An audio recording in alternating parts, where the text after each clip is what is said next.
प्रधानमंत्री का पद संभाला, जेनजी प्रदर्शनकारी उनसे भी नाराज हो गए। कैबिनेट मंत्रियों के चुनाव को लेकर हुई ये नाराजगी इतनी बढ़ गई कि बात कुर्सी से उतारने और इस्तीफा मांगने तक पहुंच गई है। जेनजी प्रदर्शन के अगुवा रहे सुंदन गुरुंग ने तो यह तक कह दिया कि कुर्सी पर बिठाकर उतार भी सकते हैं, जिसके बाद नेपाल की राजनीति में बिल्कुल नया मोड़ आ गया। रिपोर्ट देखिए।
कार की अपना जो अंतरिम कैबिनेट बना रही हैं, उसमें जेनजी से रायशुमारी नहीं की गई और मनमानी तरीके से 3 लोगों को अंतरिम सरकार में मंत्री नियुक्त कर दिया गया।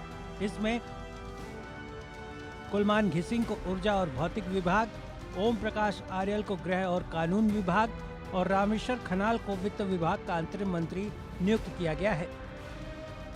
सरकार में मंत्रियों के चुनाव की प्रक्रिया में राय न लेने की वजह से आंदोलनकारी खफा हैं, नाराज हैं और बेहद गुस्से में हैं। नेपाल के जेनजी आंदोलन के नायकों में शुमार रहे सुदन गुरुंग ने पीएम सुशीला कार्की के खिलाफ सख्त शब्दों का इस्तेमाल करते हुए कहा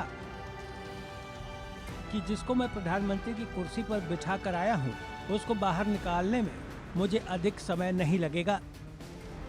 गुरुंग के इस बयान ने नेपाल की सियासत में फिर हलचल पैदा कर दी है।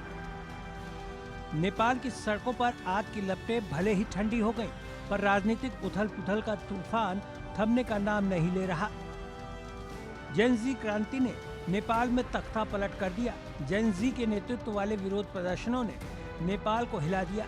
सोशल मीडिया बैन और भ्रष्टाचार के खिलाफ उठी ये लहर इतनी तेज थी कि केपी शर्मा ओली की कुर्सी उड़ गई।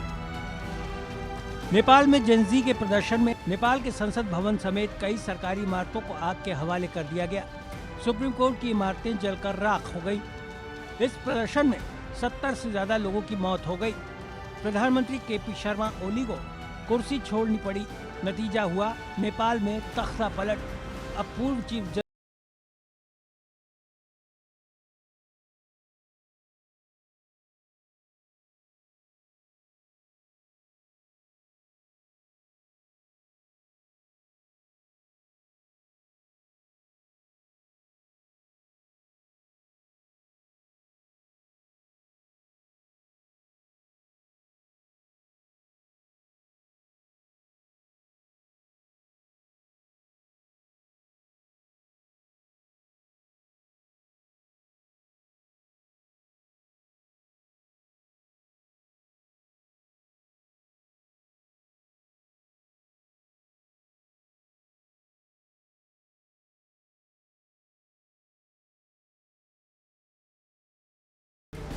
सुदान गुरुंग ने केपी शर्मा ओली का तख्ता पलट करने के बाद देश में ऐसी सरकार की मांग की थी जिसमें जेनजी की भी हिस्सेदारी हो, लेकिन नेपाल में जो कुछ चल रहा है वो इसके उलट दिखाई दे रहा।